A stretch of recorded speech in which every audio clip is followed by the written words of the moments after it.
সাইয়্যিদুল ইস্তিগফার, ক্ষমা চাওয়ার সবচেয়ে শ্রেষ্ঠ ভাষা আল্লাহুম্মা আনতা রব্বি।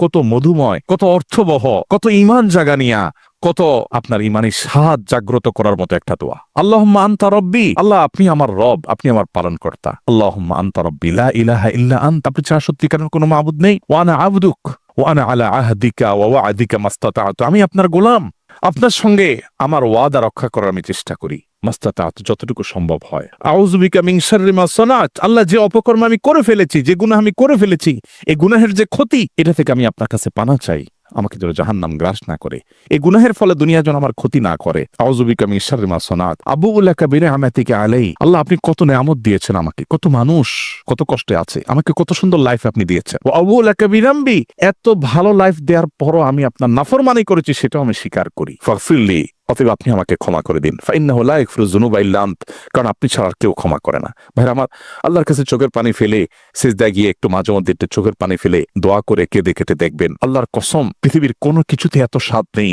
আল্লাহর কাছে ক্ষমা চাওয়ার যে স্বাদ। কারো কাছে ক্ষমা চাইলে ভালো লাগে না, আল্লাহর অলৌকিকত্ব যে তার কাছে ক্ষমা চাইলেও আপনার অন্তর দেখবেন একটু চোখের পানি ফেলে যে 2 মিনিট দোয়া করার সুযোগ পান, যখন উমরা যান, রমজানে যখন দোয়ার সুযোগ হয়, অথবা সারা বছর যেটা হওয়া উচিত, এই দোয়ার পর যে ফিলিংসটা হয় সেটা খুবই তৃপ্তিদায়ক। একটু চোখের পানি ফেলার পর, একটু দোয়া করার পর অসম্ভব ভালো লাগা কাজ করে, যেটা পৃথিবীতে অন্য কোথাও হয় না। কারোর ভয়ে কাঁদলে আপনার ভালো লাগবে না, বাট আল্লাহর ভয়ে কাঁদার পর আপনার ভালো লাগা কাজ করবে। সো এই প্র্যাকটিস আমাদের হওয়া উচিত নিয়মিত। আল্লাহ আমাদের তৌফিক দান করুন।